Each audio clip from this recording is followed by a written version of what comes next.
Hey Bryony, this doesn't seem like a very festive video. Isn't it too close to Christmas for like doom and gloom? Well, at the end of every year, what do? We reflect on the year that's passed, and we also, hopefully, try to find ways to better ourselves. So take this as an invitation for your little end of year video. But throughout this video, I am going to be interjecting some probably cute animals, some calming nature scenes, because the reality is not a nice one. Okay, I'm not beating around the bush here. We are absolutely going in with the facts don't care about your feelings crowd.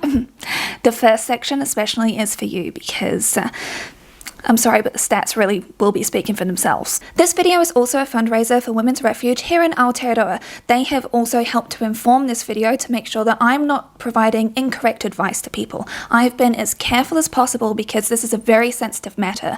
And here in Aotearoa, we actually have terrible rates of DV. It's atrocious here. So I wanted to be able to do something, and even though like I don't earn minimum wage even for the amount of hours of work that I put into my videos, but what I'll be doing is I'm going to be donating 50% of the ad revenue from this video to Women's Refuge here in Aotearoa. And it's not registered in the US, that's why this video isn't appearing as a fundraiser to you, but I'll be doing updates in my community tabs so then you can see the donations. I've also asked my patrons for their recommendations for charities for women's refuges in their own countries, so those are listed for you down below as well, along with a whole bunch of resources for you because if you need them, I completely understand. If you need to break this video up into a few viewings, I completely understand that too. No violent images are going to be shared throughout this video, and I'm also heavily censoring myself to ensure that monetization stays on for this video. Like I said, my main thing is I want this to reach as many eyeballs and ears as possible, and sadly YouTube is very finicky, shall we say, around wording that is used, especially when it comes down to very real lived experiences that people are dealing with, even though this entire video is about making change. And that is the whole point, is all of us can actually do something from the learnings of this video to make positive change for every single gender. So without any further ado, let's get into it. Let's get started with, I promise this is the darkest section, and from here on it will get better. This is a global problem. Patriarchy harms women. Here's some quick definitions for you. IPV is intimate partner violence, DV is domestic violence, and femicide is the killing of a woman or girl, in particular by a man on account of her gender. A lot of reports are gender binary, sadly, but I am making sure to include an intersectional lens throughout this video to make sure that you can see there are multiple layers of issues, there are multiple risk factors that come into play, which puts more people in a more vulnerable state, which means that they are ultimately more at risk. IPV is not experienced equally by women and men. Women experience more types of violence more frequently and of higher severity than men. Globally, 30% of women have been subjected to physical and or sexual violence by an intimate partner, or non-sexual violence in their lifetime, with most of that being at the hands of an intimate partner. The UN has just released a report on femicide in 2023. Global estimates of intimate partner violence, family member femicide. Globally, 85,000 women and girls were killed intentionally in 2023. 60% of these homicides, 51,100, were committed by an intimate partner or a family member. The data shows that 140 women and girls die every day at the hands of their partner or a close relative, which means one woman or girl is killed every 10 minutes. In Europe and the Americas, most women killed in the domestic sphere, 64% and 58% respectively, were victims of intimate partner violence, while elsewhere, family members were the primary perpetrators. That's a lot of staggering figures to share globally, and I'll just give you a quick breather with a cute fox. And now we need to go country by country. In my neighbouring country of Australia, in just this year 2024, 98 women have been killed. The most tragic thing is I had to keep on coming back to update that number because just a week ago that number was lower. Cheryl Moody, an Australian journalist who tells the stories of murdered women, their Instagram, website and where to donate is below, has created this map showing all of the locations across Australia where these deaths have occurred. It is harrowing to see, and on her page she goes into the details of the lives of each of the victims to pay honour to them. And when you look into their stories, most of them were murdered by partners or ex-boyfriends or husbands, ex-husbands. Here in Aotearoa, IPV is a huge issue. We actually have the highest rate of IPV against women in the OECD. 1 in 3 women here have experienced physical, sexual or coercive violence at the hands of an intimate partner. And the rates are higher for Māori women, New Zealand-born non-white women and migrant women. However, most people here don't report it to the police, and that's actually a global issue.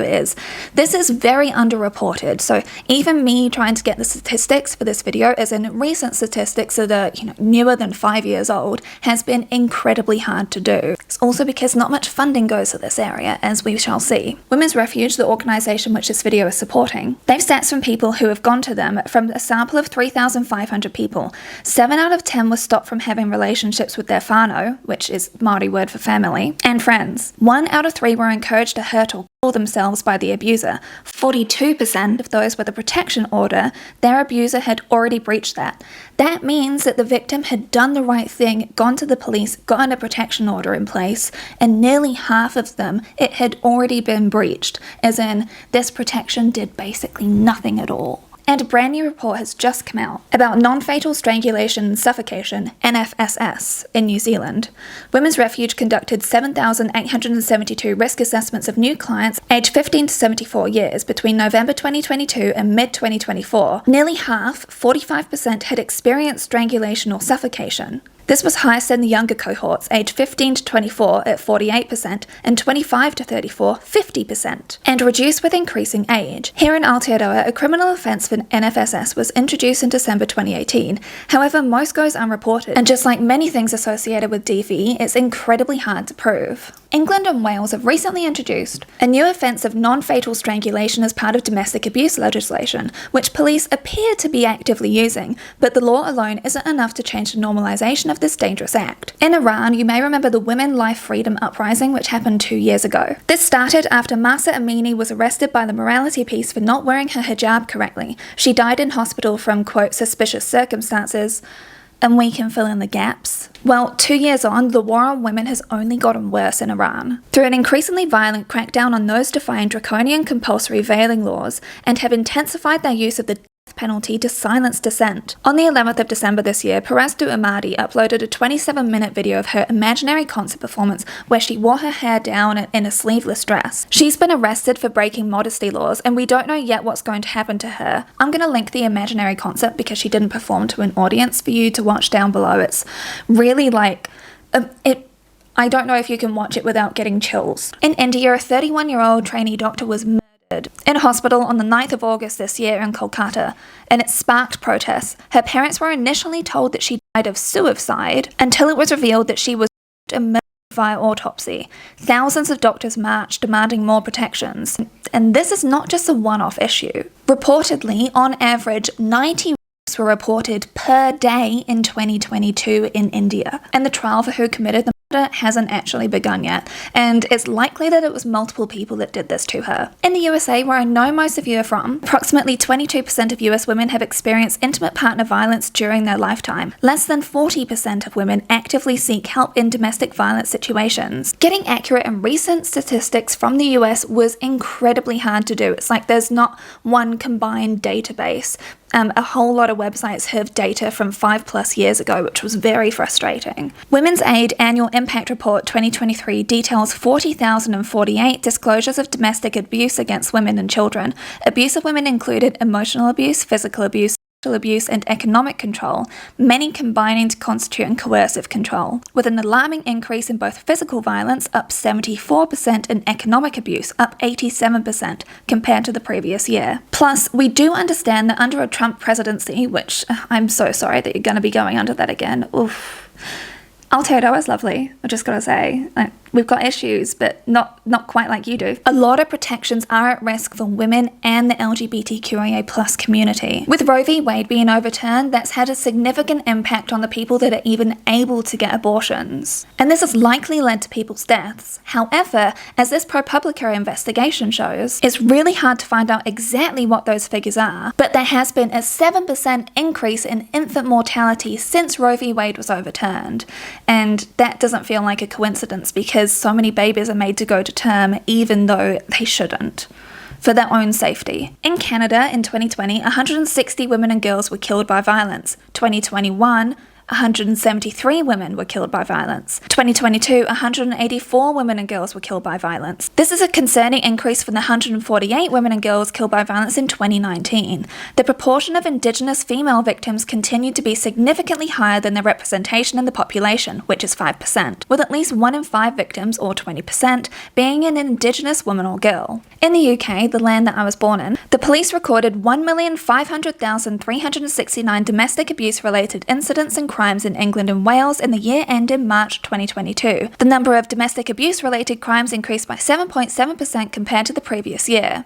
Approximately 2.3 million people aged 16 and over experienced domestic abuse in the last year in England and Wales, year ending March 2024. And I really want you to look at this chart specifically, as we can easily drill down through the numbers and see the comparisons here and see where the real issues are. The amount recorded by police is less than half the estimated victims at 851,062 domestic abuse-related crimes. The suspects referred was only 72,641. Suspects charged was 49,046, and offenders committed was only 38,776. There are so many reasons why people don't go to the police, and this chart really helps to exemplify why. Because if you do go to the police, the amount of people that actually get convicted of the crime is so incredibly low. And the thing is that if you report something to the police, guess who's going to get really angry with you? Guess who's likely to get more violent with you?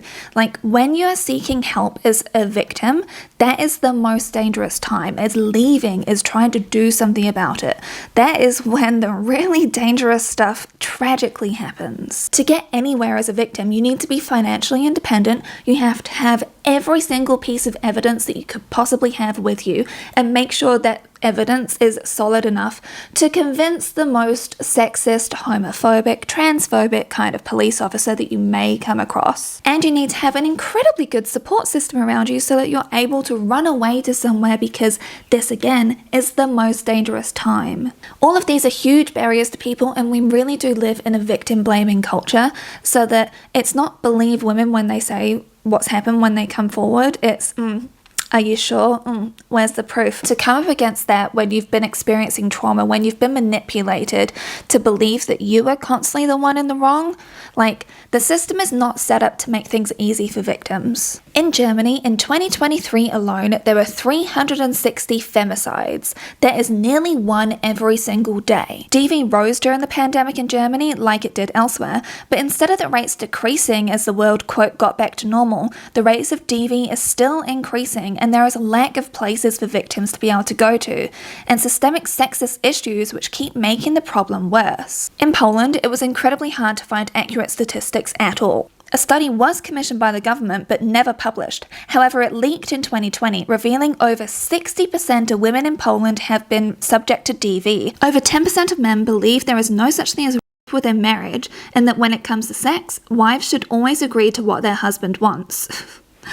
And I've been speaking with my patrons about this video for a while, and one of whom actually lives in Poland, and they've told me how incredibly hard it is to get any sort of support, because in Poland it is a very Catholic country. It's probably the easiest way to put it down, and is very traditional in terms of their values.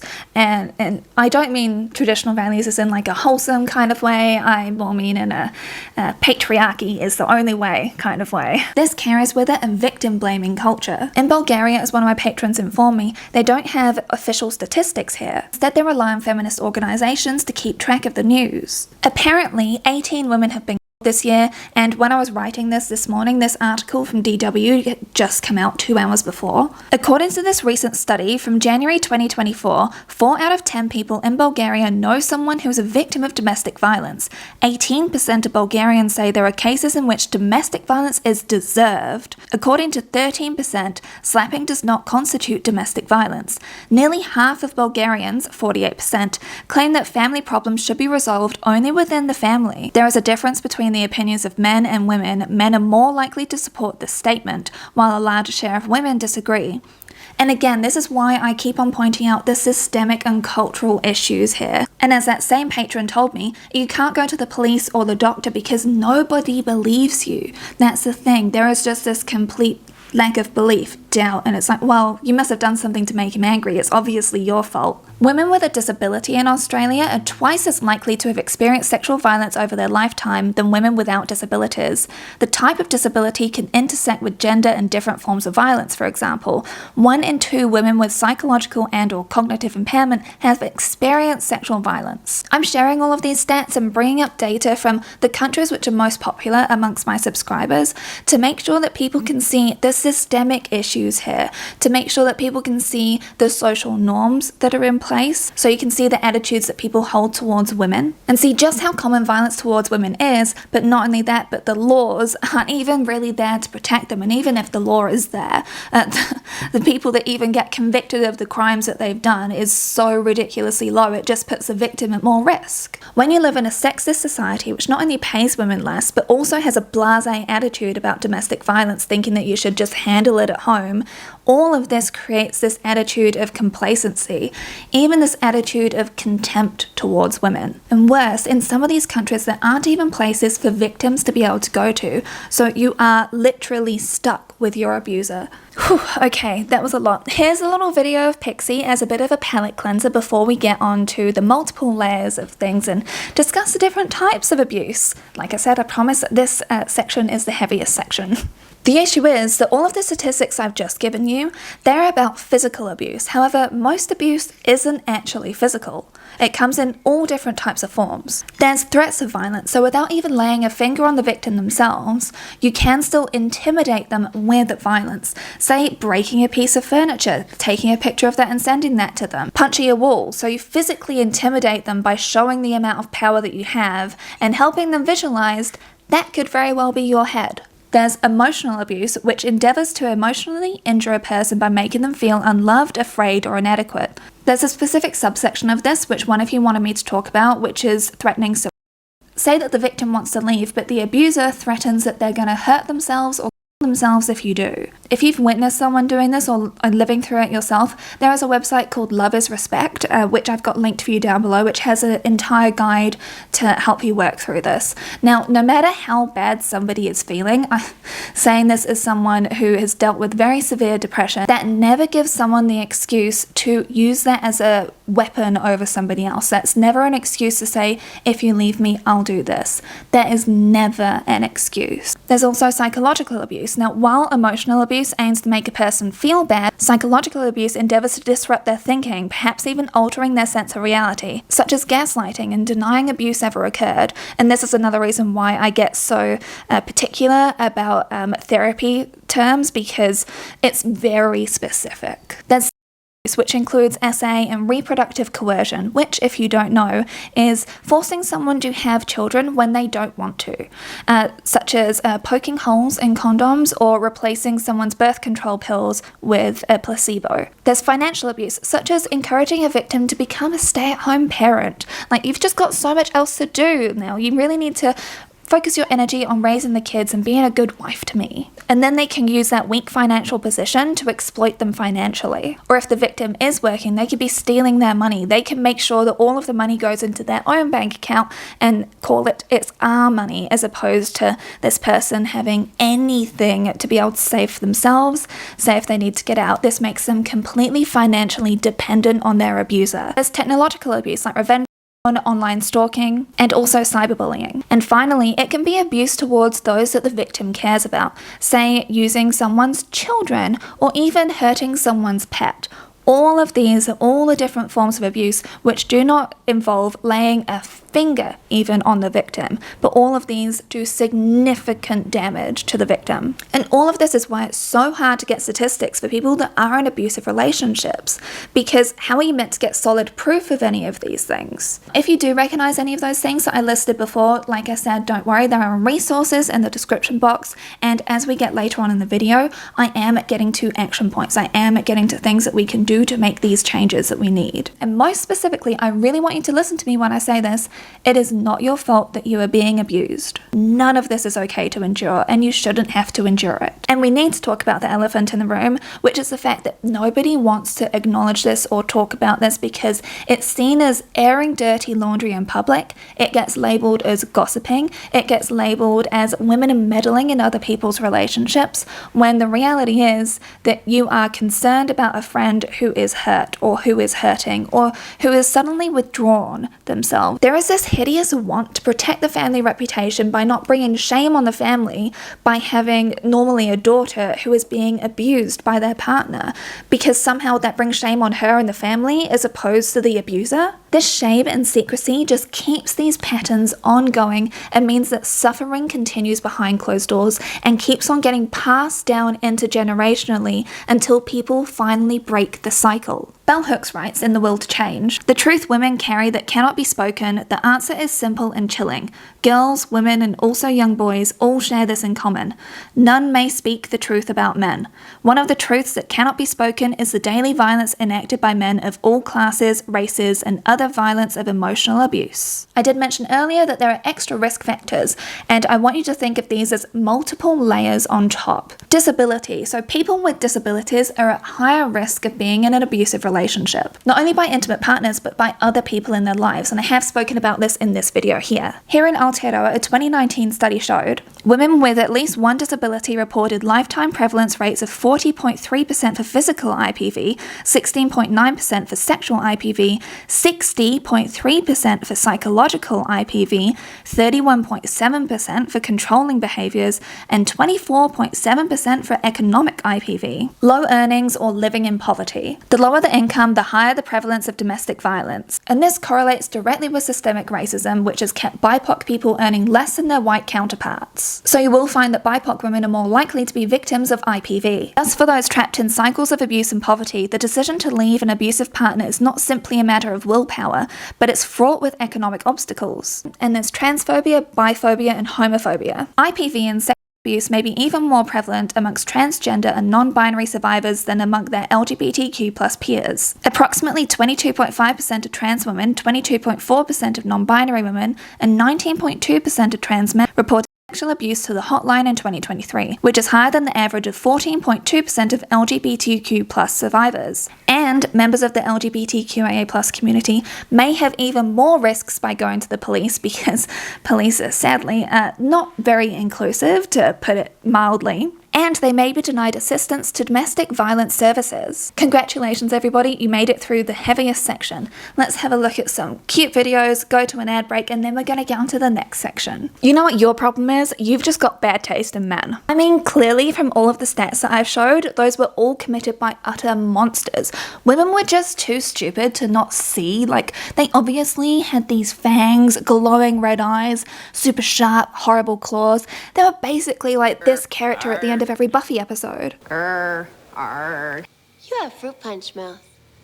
What? All you cared about was the fact that he was 6 foot tall and was financially independent, and so you overlooked the very clear signs that he was a monster. That tends to be what we get told, isn't it? It's simple. It's all our fault. Case closed. Video done. Just should have chosen the nice guy. Duh, why didn't I think of that? So then you would have ended up with somebody like Xander, and ooh, wait a second. The actor that played Xander is actually counted to be a nice guy too, huh? Turns out he wasn't as much of a nice guy as some people might like to think. So everyone that commits these sorts of crimes is clearly a monster though, right? There's an upstanding citizen who is well liked and respected in their small community in France. Everybody knew him as a devoted family man with 3 lovely children and a wife who he's been with since 1973. Relationships don't last that long unless they're built on a solid foundation and it's true love. Sure, he wasn't hugely successful, but he was well respected. He had a good life, this Dominique Pelicot. But you see, he had a really traumatic childhood. He struggled with money as an adult, and he even took money from his own children to be able to fund himself. But he also did the noble thing of divorcing his wife Gisèle to protect her financially from his financial woes. But they stayed together. See? True love, dedicated man. He even took care of Gisèle when she started struggling with sickness. She started to feel out of it, and he would make sure that she was fed every night. He would make sure he would give her drinks every night, make sure that she was fully taken care of. But sadly, not all men stick around like this, and this went on for over 9 years, with her feeling completely out of it, with her finding bruises all over her body, which she didn't know how she got. Now, you know that that's a Disney version of the fairy tale, because we're getting to the real story now. Over a 9-year period from 2011 to 2020, he crushed sleeping tablets and anti-anxiety medication into his unsuspecting wife's mashed potato, ice cream, coffee, or beer, and invited dozens of men he met online to come to the couple's house in the village in Provence to rape her while she was unconscious. He also had cameras to secretly photograph and film his son's wives in their own bathrooms or rooms in his home, including when one was pregnant with twins, and shared naked photographs of them online. He photographed his own adult daughter asleep, underwear she didn't recognize as her own, sparking her own fears that she too had been abused. Though he denied that in court, ever abusing her, he repeatedly raped another man's wife after teaching him how to use the same technique.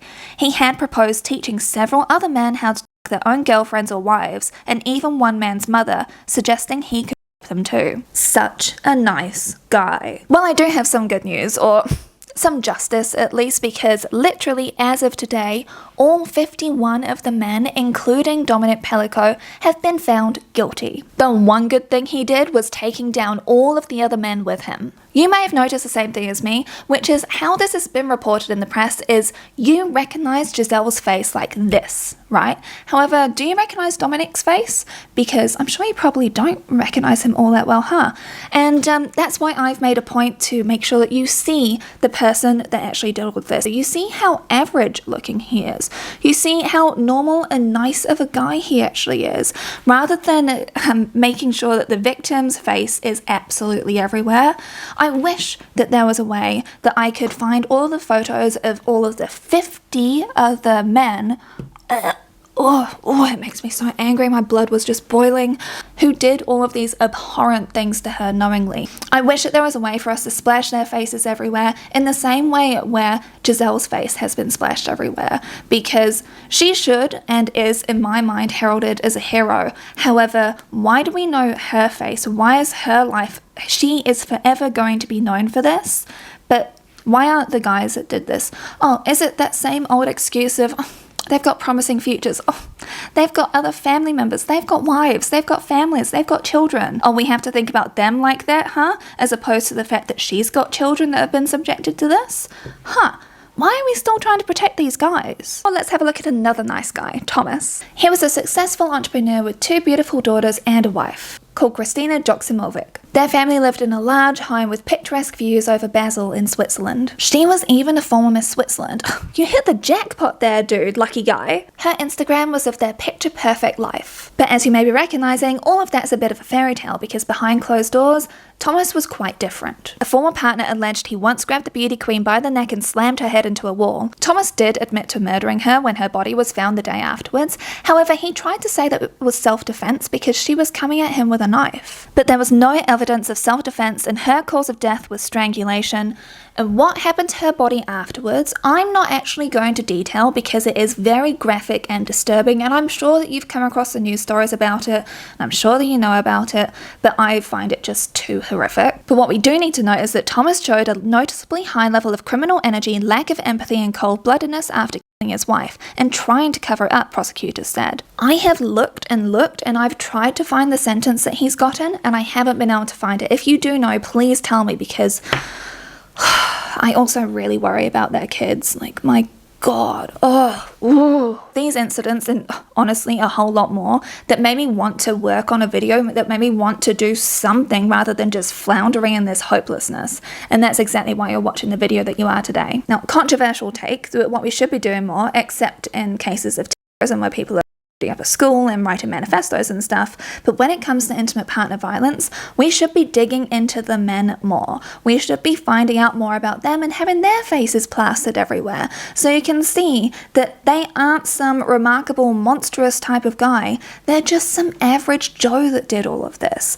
Meanwhile, what we get instead is all of the focus being on women and trying to find ways to degrade her or show how saintly she was, because you either go in one of two directions. You get shown to be this amazing girl boss or this incredible mother and this wonderful wholesome figure, or you're like sexually depraved. And no, Netflix, this is not me saying that you should start making documentaries on these kinds of men. I mean that we need to get accurate reporting of them, and this name suppression that they get allowed, this photograph suppression that they get allowed, I don't think that's quite right, because if the victims have their entire being now reduced down to this one point in their life, why can't the same thing happen to the perpetrators? But that could just be me, because it just feels like we're just desensitized to seeing all of these women everywhere. These women who are like seemingly happy in these photos, who have been brutally murdered by these men in their lives. It's like, why are we not showing the men? The entire point I'm trying to make is that people don't just fall into a bad guy kind of mold. You can't immediately tell if someone is an abuser. Even Brandon and I have fallen for this. Like when we were talking about a friend and I was saying how I'm concerned about her, and I said, oh, but he's not the type. And Brandon's like, no, he doesn't seem like the type, but there isn't really a type. And then we had to have a whole discussion around that. And that's what I mean. This is even me. This is even someone that has been researching this stuff for months. This is someone who is very aware of these sorts of issues because I've talked about this for years. What I'm saying is that there is a real bias here. What I'm also really imploring people to do is to not just shrug things off. Like if your mate says something degrading to their partner, or if they're making sexist jokes, or they're behaving in like an off-color way towards their partner, actually call them out on it. Like rather than shrugging things off as, oh, he's a good guy, really. That's exactly what these guys were as well. They were good guys, seemingly, to everybody else. As uncomfortable as it is to call out your mates when they're doing something harmful, if you're saying to victims that, oh, you need to have better taste in men, you need to choose better men or something, then why the hell are you mates with these guys? Isn't that saying something about your character? As I'm told time and again, men are the logical ones here, so then why aren't you dumping these guys? Why aren't you actually pulling them up when they're doing this sort of stuff? Why aren't you calling them out on their BS? Put very simply, bad taste in men is just another way to put the onus on women that it's our fault if we're ever abused. This is just another form of victim blaming. It's another way of saying, well, what were you wearing? Were you drunk? Were you drinking at all? Why were you out at nighttime? Why were you having fun with friends? How dare you do anything other than knit at home? It all comes back to it's her fault because she chose him. Once again, as I've brought up before, women are the gatekeepers. We're the ones who are meant to be the morality police always. We're the ones that are meant to curtail men when they're being bad. As I've talked about at length in this video here, we've literally been raised on this messaging that we need to stick with men, make sure that boys and men grow into better people. It's the messaging that we've grown up with. So is it any wonder why women find it so incredibly hard to leave when they're in an abusive relationship, when that's literally the message which you are given all the time, which is to help fix the man? It's another reason why I really hate this song from Frozen. So let's get on to how to help people in abusive relationships. Just go to a women's shelter. Just go to the police. Go to the doctor, they'll sort it out for you. Yeah, not always, okay? Like I said, I've been talking with my patrons about this video idea for a long time, and I specifically asked them for recommendations for shelters, for charities, so that there's options for you to be able to donate to, because I've got them all listed for you down below.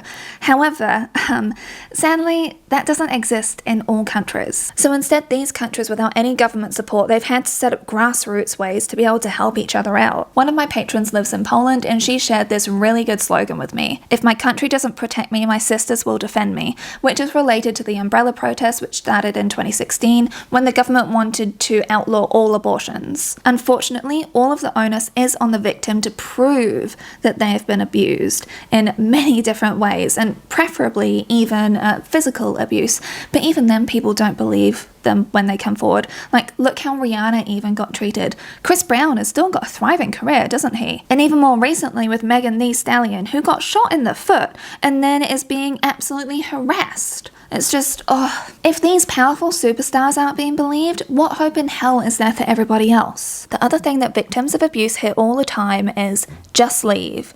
Now, it is not that easy to just leave somebody. This is exactly why I wanted to talk to Women's Refuge here in Aotearoa, to be able to get their perspective, to be able to get their advice. So we're going to revert back to the questions which I asked them, which Sandra there kindly answered for me. What judgments do people hold against victims of DV in your experience, and how does that impact victims? Many people cannot understand how someone would, quote, put up with abuse and blame victims for staying, therefore blaming them for letting it continue. I try to say to people, it's extremely difficult to leave a relationship when you've got shared assets, children, a house, and there isn't abuse present. So imagine the barriers of leaving when you are terrified for your life, being told you won't be able to keep your children, and worrying about how you will support yourself. As odd as it is, women who hold it together and experience abuse are actually strong, not weak. Also, abuse doesn't start in an extreme way from day one. No one is slapped on a first date. It's a pattern of control that establishes itself slowly over time and increases in severity.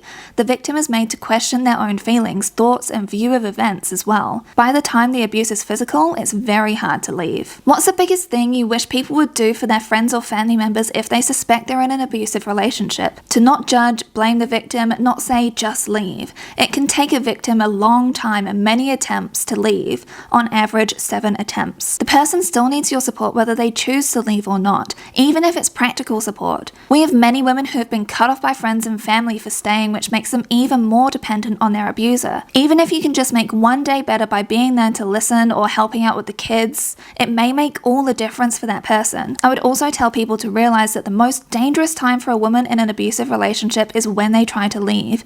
This is when most homicides occur, so a plan and expert advice is always preferable. What are the biggest misconceptions around abusive relationships? That all abuse is physical. There are so many different types of abuse, and you can intimidate and control someone without ever physically injuring them. Also, it isn't just, quote, anger issues. It's actually a pattern of coercion and control. Many abusers are known in their communities as charming, nice guys. What are the warning signs to look out for in your own relationship? Early warning signs are love bombing, being told to let the person know where you are at all times, even if you're not comfortable doing so. When the person tries to criticize or drive a wedge between you and your friends and family. Intense jealousy, trying to tell you what you can and cannot wear. If when you call them out on their behavior, they blame you. I really want you to see just how simple these sort of things are. It really does start super small and can build up in many different ways. And if they're constantly making you cast doubt on things, and it's like, no, I just said I didn't think that suited you. No, I just said I didn't want other men looking at you like that. That's why I don't want you wearing that anymore.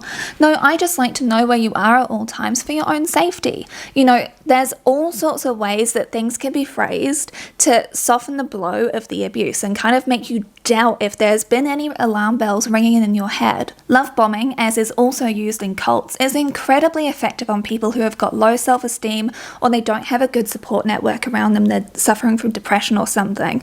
And it actually makes them really dependent on the abuser as well, because you don't realize that things are moving so quickly, because it's like, oh wow, this person actually values me, that they really like me. This is a great thing. This is just a whirlwind romance, which women especially have been sold a lot during our lives, haven't we? What should people do if they're feeling unsafe in their relationship? Talk to someone you trust. Also, we encourage everyone, even if they just have a question, to reach out via our crisis line or through an online chat. Obviously, this is just for here in Aotearoa, but again, there are resources for you below in the description box. From my many, many deep, intense and emotional chats with you, thank you once again for sharing with me your experiences. Like, you're all incredibly strong and brave people and shouldn't have had to ever go through what you went through. But I also really admire you for the fact that you've actually taken all of that pain and suffering that you went through, and instead of just internalizing it and beating yourself up about it, you've used it in ways to be able to try and make other people's lives better. And it's like, God, I'm gonna cry again, but it really does just make me admire all of the survivors that have reached out to me so much. I just really want to say thank you for sharing this stuff with me, and I've boiled down a whole bunch of the points that were made to make sure that you know other things that you can do to help people. What people kept on bringing up all the time was they wish that people would have stayed in their lives, and instead of judging them or questioning them or just being like, oh, you're still with him, why are you with him, and then having this person withdraw from their lives because the partner is being more and more controlling, they wish that people had spoken up more, had taken them aside and actually had conversations. Now, this is one thing to do. If you think that someone in your life is in an abusive relationship, catch up with them in a space where the abuser isn't around. Maybe go for a walk with them or something. Just go somewhere where you can have a chat quietly, whether that is an outdoor cafe, which isn't very crowded, just something, and just have a chat with them. I wouldn't have any of this in written forms, no text messages, no emails or something like that. You can have a phone call or something, because phone calls are fine. You can't record everything that's happening on a phone. So just those sorts of ways to be able to talk to them one-on-one to find out what's going on, and if they do want help, and just to let them know that you are there for them. If we could collectively for 2025 stop this skit which I see happening all the time, this same joke, you know, the exact type of skit where all of these girls are mocking this other girl who's in a relationship with this jerk who treats her badly. It's like, ugh, I just can't be bothered with her drama anymore. He's disgusting. I don't know why she's still with him. Like, I just don't even like to be around her anymore. And it's like, it's literally at those times where instead of making those jokes at their expense, mocking her for the fact that he is treating her badly, making her feel worse for the fact that he is doing this to her, and actually making her more reliant on him because her friendship group is closing off against her, I just really want that sort of joke and skit to stop, please. If it's a struggle to be around them because it's too much drama for you, you can still be involved to make sure that she's got someone on the outside. Just like I talked about in this other video here, like when people get involved in cults or something, you need to have other people on the outside that you can talk to. Like, if you have those connections severed, it makes you more and more vulnerable to every sort of abuse that this person's going to eventually end up doing. So that's one of the actionable ways to help. One person said that she was part of organising an intervention for a friend of theirs who had gone into an abusive relationship and it had gotten really bad. But this friend hadn't really been sharing a whole bunch of the stuff that had been happening in their relationship, just sort of telling people here and there, you know, different people, like little snippets of stuff. And so they gossiped, you know how it gets used as a terrible term, but they gossiped as in like they talked about what she had revealed to them, and they organised to have an intervention. They organised a way to be able to get her out of the situation because she was in a very dangerous situation. You know, like the threats just kept escalating, the violence kept escalating. And the thing is, even after the intervention, she didn't want to leave. Like, they had a house together, all of the assets together, all of the stuff, all of the everything. She took a long time to actually get all the stuff together and to leave him. And constantly the whole time he was being childish, sending her abusive, manipulative, horrible messages all the time, making her feel like she was the bad one for leaving him. Even though, like I said, it's an abusive relationship, of course they're going to tell you that you're the bad one. The person that was part of organising the intervention, they actually went through their own abusive relationship to the point of like some violence, which I cannot disclose at all. It was horrific. But when they went through that violence, they went to their own mother, and the mother said, well, it's your relationship issue that needs to get dealt with behind closed doors. And I will say this is here in Aotearoa. So when I say this is a very common sort of mentality here, I really, really do mean it. It's no wonder we've got such high stats of IPV. I'm just going to quote her. "I'm proud of going to bat for her, even though it was hard and triggering for me, but it was also healing for me to help her and give her the support I would have loved to have myself. She's really grateful, and it would have been so easy to get frustrated and walked away." Now, what really gutted me the most was how many of you had family members and friends downplay the abuse which you went through. You went to them trying to find support, and then they just go and put all of the blame on you, saying, well, you must have been asking for it. Clearly you're making him angry. You're the one at fault. You need to deal with this behind closed doors. It's not our business. You're an adult. You're responsible. And it's like, I just really want people going into 2025, please, like, I know that it could be really easy to just slip into that sort of judgmental mentality. Like, I think that, you know, I like to hit my gavel on things and be a bit judgmental towards people sometimes. But when people are in abusive relationships, their sense of reality isn't really there because they've been manipulated and abused by this person. So when they're reaching out to you, please, I just implore you, listen to them and keep that connection going. The other thing which people got told was, this is all just part of married life. You got to take the good with the bad. And I'm sorry, but I'm a married woman, okay? And that is such a warped way of viewing the vows through good times and bad. That means through like life events that go on around you that are good and bad. Not that he's beating you up. No, don't do that. That's terrible. And someone's own mother told them this. And I just... And again, actually, that brings me back to the next point, which is There are women who grew up with domestic violence around them and they didn't deal with it themselves. And so they've just internalized this in their brain as like, we just don't talk about it. It's like the whole, we don't talk about Bruno situation. We don't talk about such ugly matters. This is stuff which needs to be dealt with behind closed doors. This is part of marriage. It's part of like having dignity about you. This is part of having strength. And it's like, I want, especially if you're a part of the older generation that actually grew up with this sort of stuff, I want you to hopefully talk to someone about the things that you witnessed, the things that you endured, and we'll be talking about this more in the next section actually, but I want you to be able to face into that hurt and realize that nothing you could have done as a child would have changed the situation, but what you can be part of is breaking the cycle so that no one else deals with the things that you either witnessed or the things that you endured,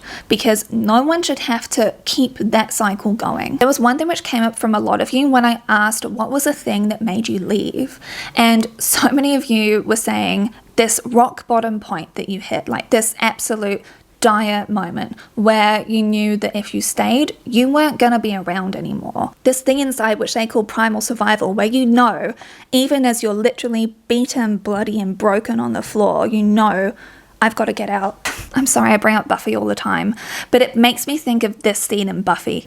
No weapons, no friends, no hope. Take all that away, and what's left? Me.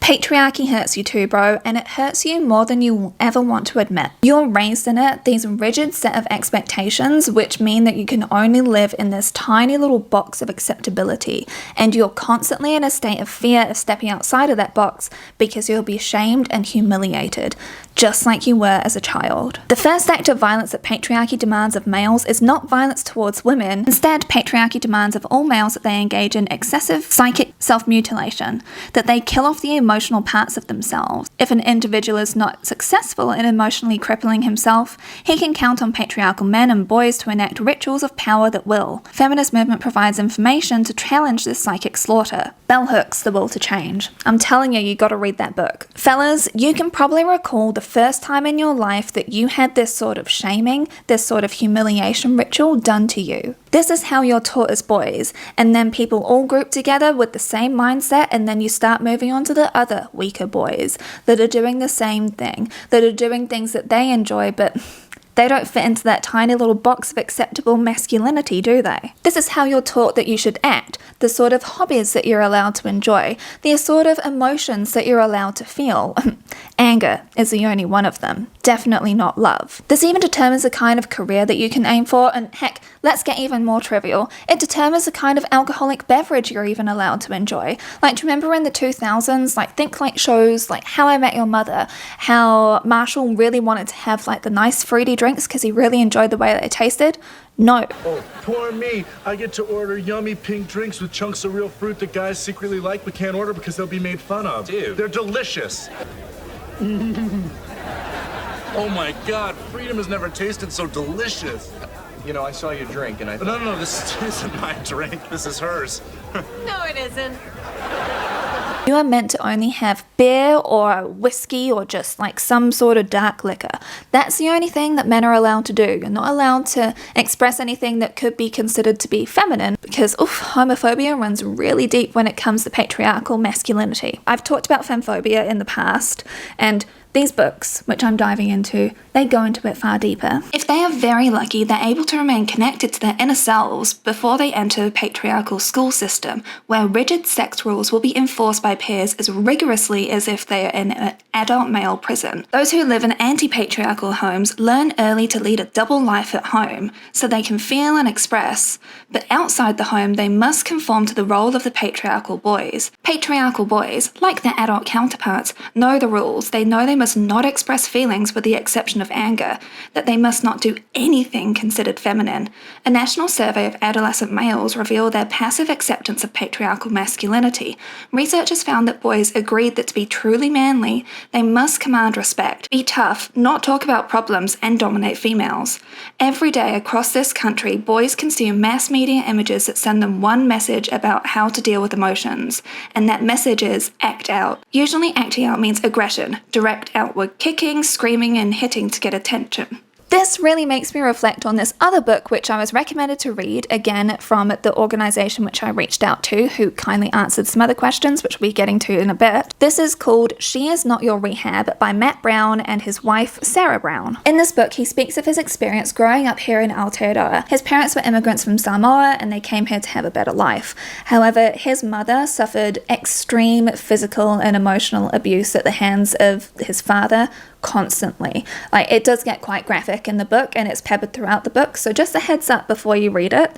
But not only that, it wasn't just towards his mother, but his father and the entire family actually were abusive towards him. If you were anything like me and grew up with hurt parents who then manifested their hurt onto you, there will be a pain and a sadness that has existed in you for a long, long time. So long that you probably don't know how to feel any other way. Matt wasn't like his brothers. He was more reserved, he was more artistic, he liked to focus on art and on music in particular. That's why I was doing that motion. You know, you just have your headphones on and you can escape to another world. He particularly really liked Tupac. Because he wasn't really macho, it made him into a target, but he recognized that he had to be the one to break this cycle. I want you to know that you can do this, because I know that without doubt we each have the power to change abusive and traumatic family narratives and be something different.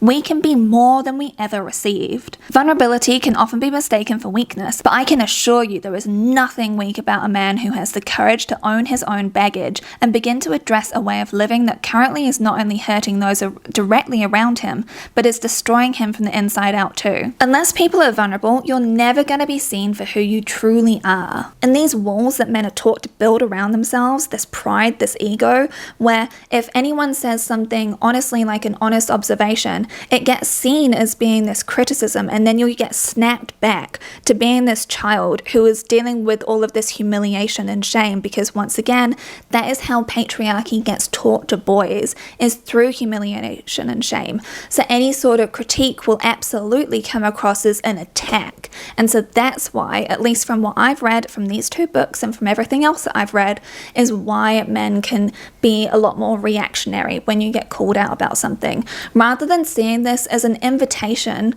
for an opportunity for growth. The most important message that he repeats throughout the book is this: my brothers, I'm going to keep it real here and be very specific. No matter how hard she tries, she cannot save you from yourself. She cannot save you from your demons, your addictions, your drama, your pain, your shame, or your bad habits. It's just not her shit to save you from, and it never will be her responsibility. Now, he does stress that his wife Sarah did help him, as in she was supporting him, but it was more like she was calling him out on stuff. She was there to share the tools that she knew about, and she was there to be there for him, but she was never the one that was changing him. Guys have often said to him, oh, but see, you're married to one of the good ones. She supports you all the time. If I was married to her, then I wouldn't have to go through X, Y, and Z. And he very emphatically says, to be honest with you, I think that's bullshit. It's just an excuse. Sarah's never tried to save him. She's just helped him see himself clearly. Her shining a light on my bullshit, I have had to lift my game and work on what's acceptable and what's not. It's not enjoyable having someone stand up to you and challenge you. No one likes it at first. I've had to tell myself over the years that this woman challenging me isn't really challenging me, Matt Brown as such, but rather some unhealthy thinking, warped ideas, or misguided beliefs that I had learnt from living in abuse and dysfunction. Women can inspire us to want to be better, yes, but save us and make us better? Hell no. She cannot save you, she cannot fix you, and she cannot rescue you from what is inevitably the outcome of the choices and decisions you have made or not made for your life, even though she might really want to. And then he does also caution this, because there are so many women, because like I said, we've been taught this time and time and again in our lives that we're there to fix men, and so many messages in rom-coms and whatever movies. I love rom-coms. That's why this really did stick hard in my brain, is, oh, you just need a good woman in your life and then everything's going to be fine. And it's like, oh, so she just needs to take on the burden of fixing him, of sorting out all of his problems and everything.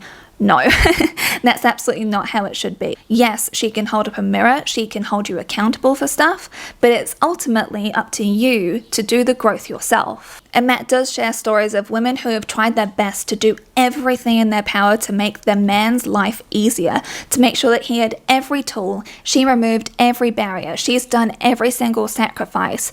And yet he still falls into the same patterns because he never did any work. He never faced any consequences. So, of course, he wound back up in prison, for example. Males in America, like their female counterparts, work in exploitative circumstances. The work they do and the way they're treated by superiors, more often than not, undermines self-esteem. One of the anti-feminist patriarchal sentiments that gained ground in recent years is the notion that masses of men used to be content to slave away at meaningless labour to fulfil their roles as providers, and that it's feminist insistence on gender equality in the workforce that has created male discontent. Underlying this assumption is that women coming into the workforce are no longer looking at their men to be sole providers for the family. They've undermined the well-being of men in patriarchal culture. Yet many sociological studies of men at work, done prior to feminist movement, indicated that males were already expressing grave discontent and depression about the nature and meaning of work in their lives. This discontent does not receive attention that male workers receive when they blame their unhappiness with the world on the work of feminist movement. Feminism gets blamed so often, but it's completely misdirected. Women didn't come up with capitalism. We all exist in this system which is exploiting us, and yet for some reason we've become the ones to blame when we're talking about issues, when we are no longer falling prey to the shame of not saying what's happening behind closed doors. The tragedy is that the manosphere bros have convinced so many people that women are the ones to blame for all of the wrongs that happen in their life. It's just another way of shirking accountability and responsibility, and also honestly recognizing that capitalism is bad for all of us and patriarchy has sold you lies. Rather than the anger getting lashed out at us, we should be working together to make things better for everybody. If women are saying that they're suffering with something at the hands of men, instead of being like, oh, well, clearly you're asking for it. Oh, well, if you weren't saying it in this way or whatever, then he would never do that. That's still shifting the blame. Like, that's not actually doing anything helpful. And I am honestly saying this from a place of love. I know that some men really don't like me, but I'm saying this from a perspective of someone that has been there and tried to save guys from themselves, save guys from the pits of despair. I've tried to do that for guys so much in my life, and ultimately it really does come down to you. And honestly, like I said, recognizing that all of us live in a screwed system, and you hating women, you beating women, you making women feel like they're the problem, that's not doing anything. That's not going to change your job situation. That's not going to change any of the structural inequities in the world. Like, it will take all of us working together rather than, like, sadly, these angry white men in particular voting for Trump out of spite because they hate women that much, because they've been poisoned so much to think that women are the ones to blame. Until men start to challenge that they can and should challenge the teachings of patriarchy and all of the ways that it's hurt them, like, progress isn't actually going to happen. And until you recognize that beneath the facade of anger that you feel, anger is almost like a secondary emotion, which is in front of the one that you're really feeling. Like, you know how I can get quite fiery about things? I get angry about stuff. That's because I am, like, disgusted or saddened or heartbroken about, like, the injustices which have happened to people. You know, anger can mask things like sadness, humiliation, abandonment, fear. Like, the list can go on forever. And unless you face into this stuff which taught you all of the patriarchal masculinity codes that you need to live by, which ultimately made you have to cut off any sort of emotions that you feel other than anger, until you actually break that down and realize the things that you really were feeling and feel comfortable sitting with your emotions and picking them apart, things aren't going to get better. I know that the guys who do watch me, you've already done so much of this work. work, and I really genuinely do applaud you, because I don't think that people are born bad. I don't think that people really want to harm people. I think people are, like, sadly, some abusive people really do love it, but I do think that people can just screw up and not realize it, but then also not want to admit that they may have a problem, that they may have a fault, that they may actually be in the wrong and have to face into some stuff which they've learned, which makes them feel uncomfortable. Because again, like I said before, it taps into these feelings of shame and humiliation, which you got barraged with as a kid, and being told that you weren't being a man enough. And like, I really, like, when I say that patriarchy hurts everyone, like, it really does hurt men. And I do recommend these two books to you in particular. Essential reading is Bell Hooks' The Will to Change. Everybody, every single gender needs to read that. But also, if in your life, if you grew up in an abusive household, if you've witnessed abuse, if you know people who are in abusive relationships, truly, I really encourage you to read She Is Not Your Rehab.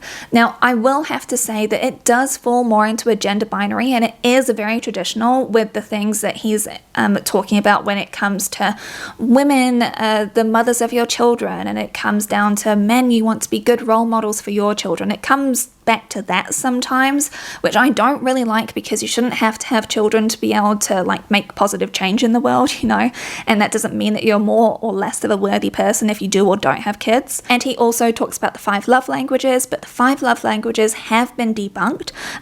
People need all of those love languages, not just one of them. But other than that, it's a very important read. So guys, what is it that you can do? Action points for the men. True change comes from genuine growth. Growth happens once we heal. Healing starts when we begin to feel our pain. When I reached out to Women's Refuge with my questions, they were the ones that put me on to the organisation She Is Not Your Rehab, and they kindly answered my questions, which were specifically aimed at men. When talking to their friends about women, what do you wish men would say or do?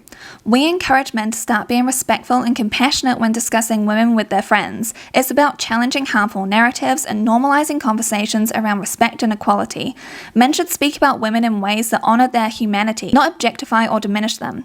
We hope to see men encouraging other men to do the healing work themselves and not use women as rehab centers. And then they talk about how the book is a great tool for that. What are the red flags men should call out in their friends if they see them? It's important to recognize and address harmful behaviors early. If a friend is displaying signs of aggression, dismissing women's experiences, or using manipulative or controlling behavior, these are clear red flags. Men should also challenge casual comments that objectify or demean women. At She Is Not Your Rehab, we encourage men to have courageous conversations and challenge unhealthy norms before they escalate. Our innerboy.nz app offers tools to help men identify and reflect on these behaviors and provides practical guidance on how to work through shame, pain, and childhood trauma before they're projected on to others that they love. I'll link the app for you or have it in text so you can look that up down below too. Do you have any advice for men who may not know how to handle their emotions? Many men feel unsure of how to process their emotions, especially when they've been conditioned to suppress them. Our advice is to start by acknowledging those feelings and finding healthy outlets, whether it's talking to a trusted person, journaling, or using resources like the innerboy.nz, the app. The app offers practical exercises and reflections to help men constructively navigate their emotions. It's about recognizing that vulnerability isn't weakness.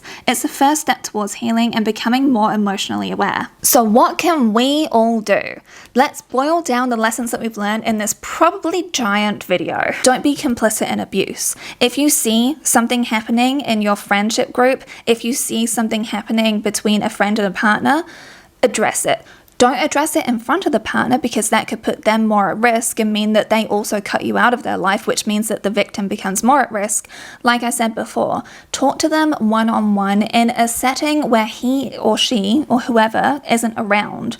Talk to them on a walk. Have a casual conversation with them. And most importantly, make sure that they know that you are there for them. Help victims plan their way out and find out if there are other people that you can get involved, because trust me, all of us will band together to make sure that someone is saved from a terrible situation, because I think enough of us know someone who has been through something terrible or experienced it ourselves that nobody wants this to happen to anybody else, and will step in if given the opportunity. A thing which came up very often was getting rid of gender norms and expectations. That would help so many people. Like I said, it would help every single gender if we did this. Don't ditch a friendship with someone who is in an abusive relationship. if there's one little nugget that you take from this whole video, let it be that. Make sure that they know that you are there for them. And also, like, people were saying to me that they wish that people had been more clear with them about the things which they're seeing as red flags in their relationship. But come from a place of like that you care about them. It's like, hey, I've noticed that like Dave treats you like this. I've noticed that he's been flirting with other girls. I've noticed that you're really anxious to make sure that Dave knows where you are all the time. Are you okay? Like literally just asking those sorts of questions in a more private setting. Don't send stuff via text message, a phone call maybe. Text messages can be found especially if he is very controlling over their devices. If you see friends or family members downplaying someone's abuse, please call it out and let them know how dangerous a thing that is to do, because we all need to be part of breaking these cycles, of breaking these societal norms, because that is just how these generational cycles keep on happening, and nobody should have to go through this. We can all be part of making sure that that isn't normal anymore, because it absolutely shouldn't be. What you can do in that situation is like, yeah, I've noticed that there's this really bad stuff happening. What can we do to make sure that they're safe? We should come up with a plan. Have you talked to her about this situation or that situation?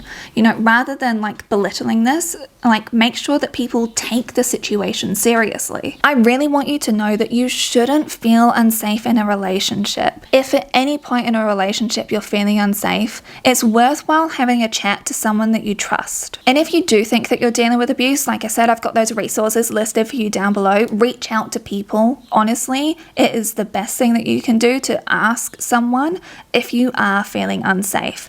And also make sure to keep evidence. So say if there's threatening text messages, if there's photos sent to you, anytime that anything violent happens, say if they break a piece of furniture, take a photo of that, make sure you've got evidence, and email it to yourself, to an account that he doesn't know about, or she or they don't know about, or send it on to a friend so that there's actual records of this in place, so that it's got the date stamps on it, so it's got all of that stuff, because sadly, like I've said, it is incredibly hard to make sure that people are even listened to when they're dealing with abuse. And finally, financial abuse is a huge barrier for so many people, and I wish that people understood this more, rather than just saying, oh, you should just leave, oh, it doesn't matter if you suffer when you leave. And it's like, it's actually not that easy. Like if there are dependents involved, if you've got health issues, like this is where you really do get a lot of intersections. Like I said, BIPOC people get paid less than white people. And if you have a disability or a chronic illness or condition or anything like that, your earning potential is utterly slashed. You may not actually be able to work. You may not be able to work a normal job. And your options for safety, for being able to look after yourself and actually afford care, there aren't really those options. Again, this comes down to a bit of a government issue, but also medically, in a lot of countries, including here in Aotearoa, long COVID isn't recognised as an issue. Like, I'm in pain all the time and none of you can tell. One of the main reasons that we even did this big move across the country is because of my health conditions. Like, I am financially dependent on Brandon, and if I know that people are like, oh, Bryony, why are you making so many videos? Why are you doing so much work all the time? It's because I don't earn enough to support just myself. Brandon and I are super happy. Our relationship is great and everything, but I know that I'm in a more risky position because I cannot financially afford to live by myself. I live because Brandon affords things for me. And yes, I'm in a position of privilege with that, but also you need to have your own money. And that is one of the key messages that so many of you kept on bringing up, was having your own money. And again, like, it's not just people who are disabled, it's not just people with health issues that struggle with this, but especially if someone's dealt with reproductive coercion, if someone has children that they didn't want to have or have been forced to be a stay-at-home parent, or even if they're a stay-at-home parent by choice, that significantly impacts their earning power. That impacts the kind of jobs that they're able to get, if they're even able to get jobs at all. So many of you kept on saying to have your own money, have your own separate stack of cash so that you can easily and quickly run, have your own separate bank account so that you've got separate money. And some people are going to say, oh, that's just being like a gold digger, oh, you're not trusting any man. And it's like, no, it's actually just financially safe to do that. Like, nobody ever knows what's going to happen in life. And also, like, if something happens to Brandon, like, I'm screwed, quite simply. Like, if I'm not making my own money to be able to afford myself and the cats, like financially completely screwed. And most of all, please don't judge and shame victims. Okay, you've done it. You've made it all the way through to the end of this video, and it has been heavy. It's been a lot. It has been a lot of work. I've been filming for 4 hours at this point and got through many a battery. What I'm going to do next month is I'll do a community post showing the amount of money that this video made and the amount that's being donated to Women's Refuge, and I'll keep on doing like check-ins. I've got like a little calendar reminder for me so I can see and make that donation every single month, so I can show you that. I know that the donation amount's going to be highest at this time of year. It's another reason why I've been working myself so much, because ad revenue is higher in December, and so I want to get like the most money that I can for Women's Refuge. And like I said, all of those organizations that you can also donate to are listed for you down below. If you made it all the way to the end of this video, I think that the most fitting emoji is the bandaged heart, because my god, I think that there's been a lot of hurt in people's lives and a lot of healing, and I feel like after this video you may be feeling a little bit in pain at the moment, and hopefully all of the nature, all of the kitty cat updates or something have made you feel a little better. I just really do appreciate you making it all the way to the end, and I will in January. I listen to you. I know that people want to have a dark side of yoga video, so that's going to be my big January video. But for right now, it's nearly Christmas time for me, and I'm very stressed and not rested at all. And so I think once I'm done with this video, I'm going to watch Arthur Christmas. And if you want to talk about family cycles which need to get broken, and like expectations of masculinity and legacy and all of that stuff, ooh, I cannot recommend Arthur Christmas highly enough. Seriously, I don't know why that movie isn't more beloved. I watch it every single year. Always warms my heart. I always cry. Once again, massive thank you to my patrons. They've been discussing this with me for months at this point. They've really been helping to shape this video. They help to shape all of my videos, and I love the like community that we've got on there. Especially love the little pet updates, because we've got like a little pet chat going on. It's great. But yeah, I hope that you all have a wonderful festive season. I hope you get some time to rest and rejuvenate and relax and maybe reflect a bit. And thanks again to everybody who responded to me on Instagram, on Patreon, with your lived experiences, because I put up these 2 posts, and it really does help, because not only can we talk about the situation that you sadly dealt with or witnessed or similar to that, but it also means that I can get your lived experience to pass it on to other people, and you still are protected with this anonymity.